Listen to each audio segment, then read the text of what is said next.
me di cuenta que se me había olvidado lo que quedaba en el documento del API REST. ¿Ya? Es bien importante, así que voy a continuar por ahí. Hay un producto que después para mañana también lo vamos a usar, que se llama Postman, que es un producto muy bueno para probar APIs, para consumir APIs y probarlas, que está en el sitio Postman, debe ser, me acuerdo ya. Vamos a ir cerrando cosas aquí.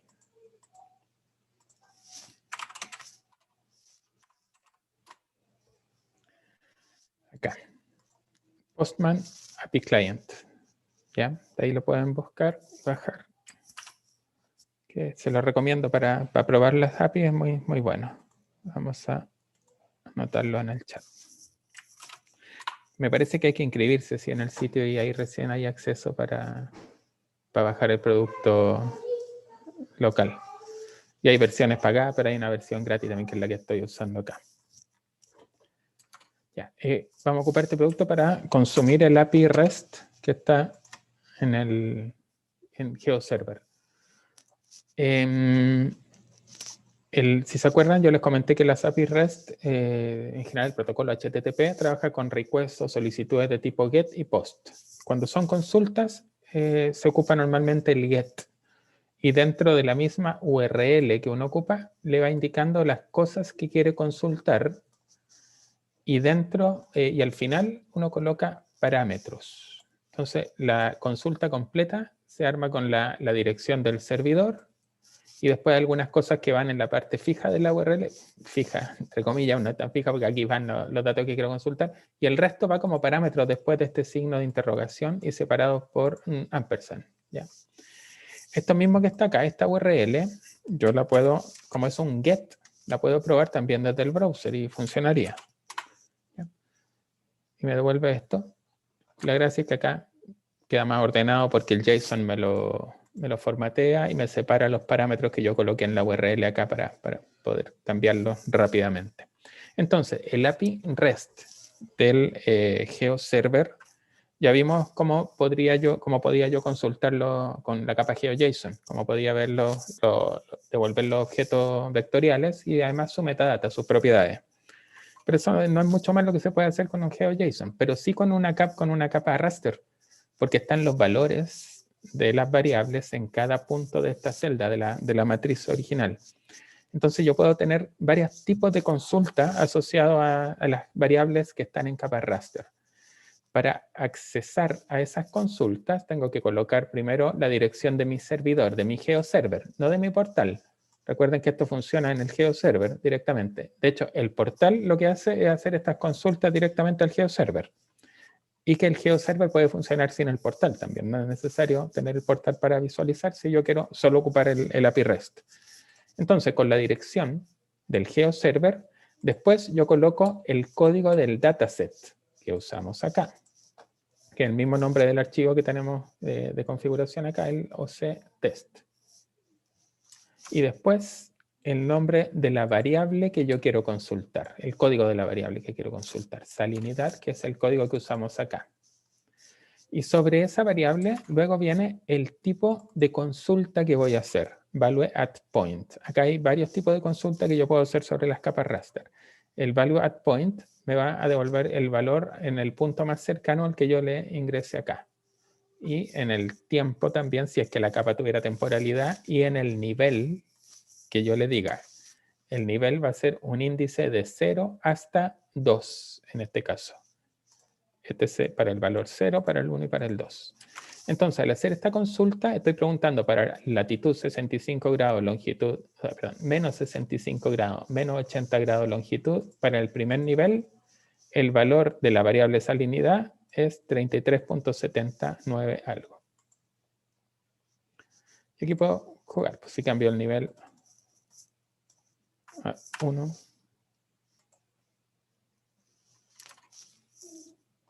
Tengo el valor en la otra profundidad. Y acá, lo que me retorna el API esta es el valor que encontró para el punto que le consulté. Como esta no tiene tiempo, el tiempo que buscó y el tiempo que encontró, pero esta capa no tiene temporalidad.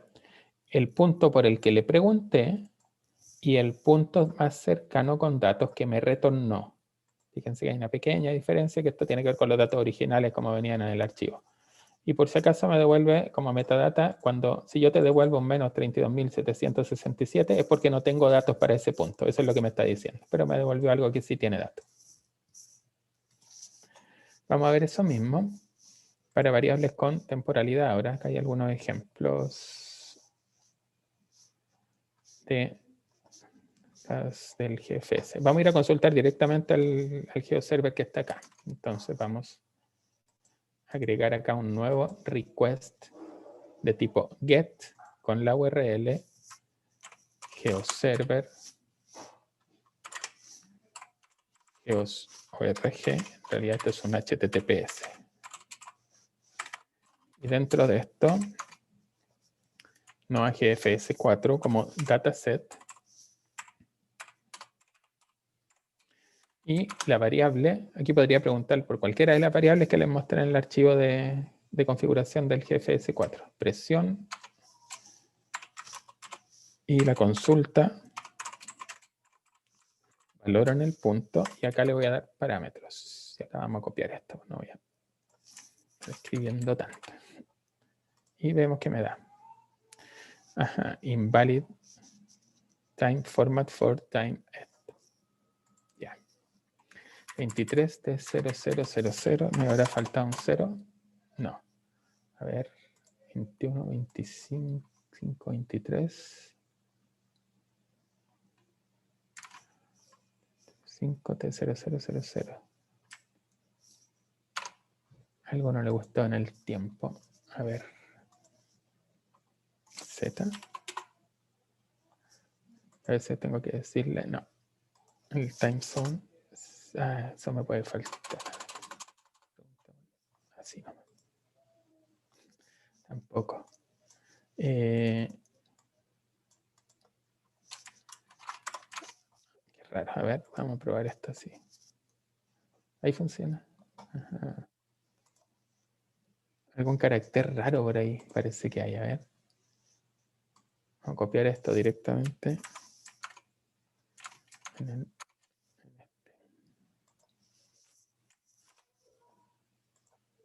Ahí está. Algún carácter raro. Había un espacio de más o algo que no se veía. Ya. Esta consulta es entonces sobre la presión atmosférica para 23 de mayo a las 00 horas en formato UTC. Este es el tiempo UTC. Entonces me está diciendo, para este search time, estamos buscando esto, me encontró para justo el mismo momento, porque había importado para ese dato un pronóstico, busqué por este punto y encontró este punto, que tiene resolución 0.25 grados, va a encontrar eso. En la metadata me dice que la ejecución del modelo fue del 17 de mayo a las 12 horas, para esa corrida del modelo GFS. El valor que encontró es 979 hectopascales. Y así entonces, como le pregunto el valor en un punto para una variable. Si yo cambio la variable, vamos a volver acá. Vamos a la configuración. Config del GFS4, por ejemplo. Vamos a buscar alguna otra variable. La temperatura, que es la más simple. Temperatura. Acá, temperatura a 2 metros. El código TMP2. En vez de press, vamos a elegir TMP2 y con esto me dice que hay menos 3,9 grados a las 0 horas del mayo 23 en ese punto. Así como está esa consulta de un valor en un punto, hay varias otras consultas que son, por ejemplo, una serie de tiempo. Vamos a elegir esto mismo. Serie de tiempo. No puedo copiar eso. Time series. Bueno, pongámoslo acá. Serie de tiempo para el mismo punto y el tiempo. Tengo que darle un start time y un end time. Entonces esto de acá lo vamos a dejar como start time. Y vamos a copiar un end time.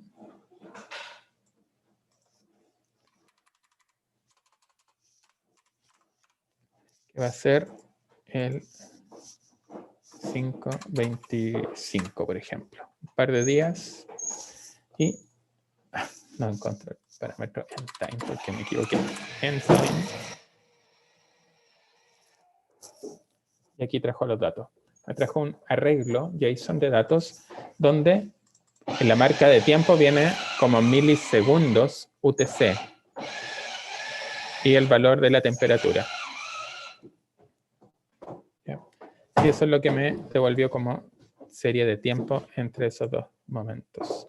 Esto es lo que les comentaba ayer, que esta consulta puede ser muy lenta, porque por cada rango de 3 horas, en este caso, tiene que abrir un archivo nuevo, un archivo GRID con los datos del GFS. Por ahí me están avisando. Sí, que tuviera cuidado con los espacios al final de las variables. Sí, exactamente era eso lo que estaba pasando.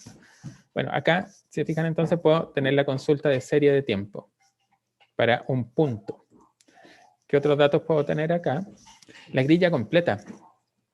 Yo podría consultar ahora por la matriz de los datos para un rango de latitud y longitud.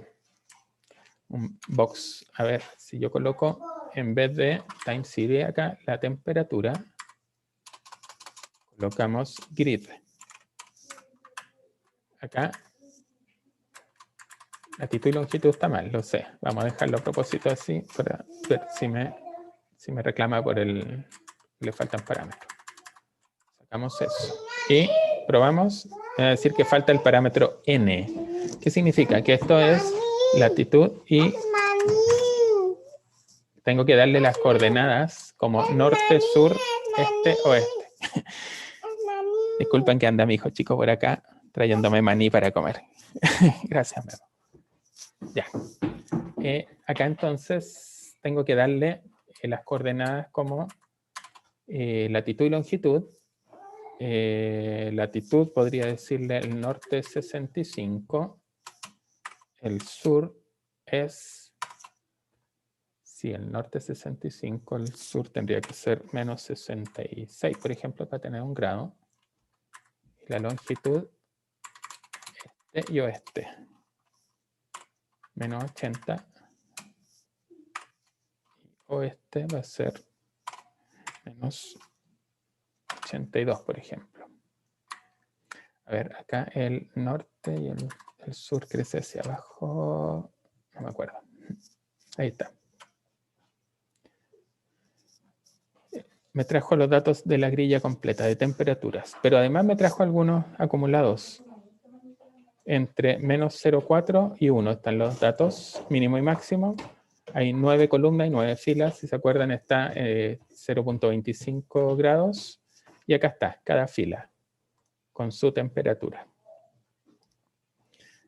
Esta consulta, a pesar de que es más, trae más datos que la anterior de la serie de tiempo, esta es más rápida, porque esta extrajo todo desde un solo archivo. Me están preguntando si existe un token para hacer las consultas. No, no existe. Esto es público, es información pública. Si yo tengo acceso al portal, es porque tengo acceso a los datos que están en el GeoServer que está detrás de ese portal también. No está manejando un token en este momento. Pero en la parte de token uno tiene que poner Geos Public. No, ese es para el ZRepo. Eso lo vamos a ver mañana. Ya. Para Ok. el componente GeoServer no hay token, ¿ya?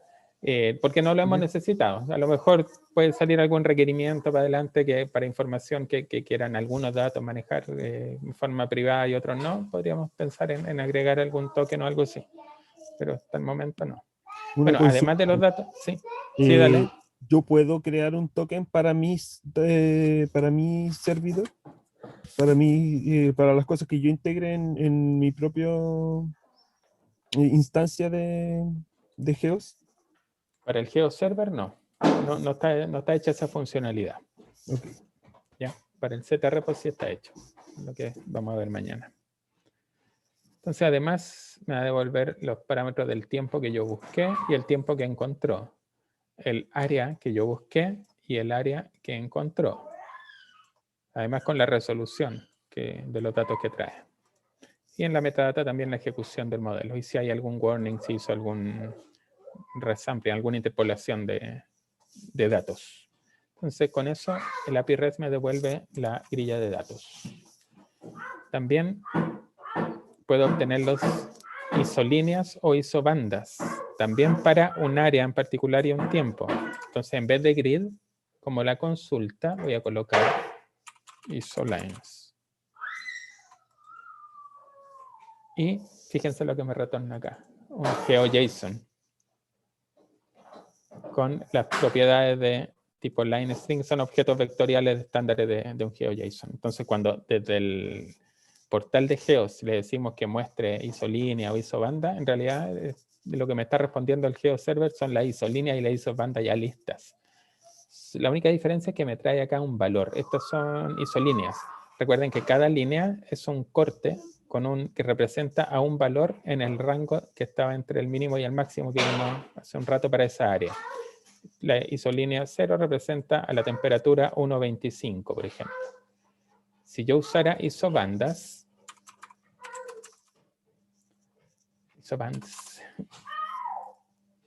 lo que me retorna ahora ya no es un valor, sino que es un rango. Cada isobanda corresponde a un rango entre la temperatura 0 y menos 0 algo, esa es negativa. La siguiente isobanda, aquí tiene más datos, va a ser entre el menos 0,4 y menos 0,3.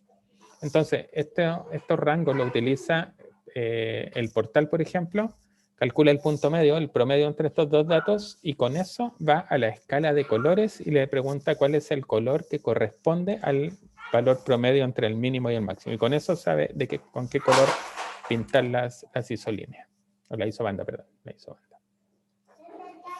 Y finalmente hay unas variables por ahí que son vectores, ¿se acuerdan? Entonces yo puedo preguntarle, así como le preguntaba por la grilla, hay una que es un vectors grid.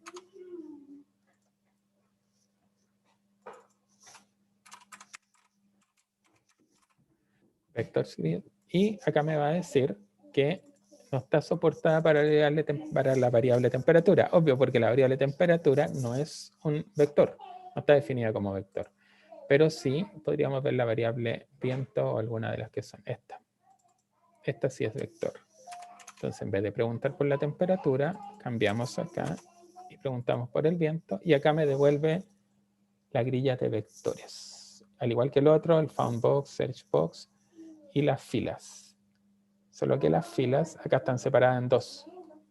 Filas del componente U y filas del componente B. Y acá entonces vienen las dos matrices para grillas temporales.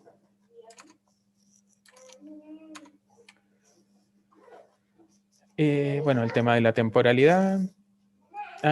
Y algo que se me olvidó colocar en el documento y lo dejé acá, pero ya les comenté. Ya se los mostré cómo hacer las transformaciones y cálculos de variables.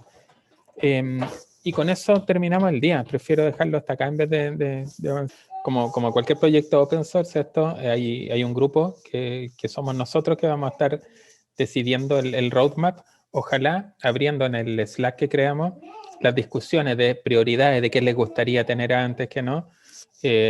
Nosotros como grupo lo tomamos y vamos desarrollando. Pero en paralelo, quienes quieran colaborar en cosas muy puntuales, como les decía, como cualquier proyecto open source, está en Git, pueden desarrollarlo por su cuenta y después proponerlo mediante pull request al repositorio y nosotros vamos viéndolo y aceptándolo después de probarlo. Sería seguir el flujo de trabajo normal de un proyecto open source con Git o algo tipo Git Flow, quizás no con tanta burocracia, quizás un poquito más liviano, pero sí seguir el protocolo estándar de Git. Y con el apoyo de este equipo. Y con el equipo. Claro. Sería lo ideal.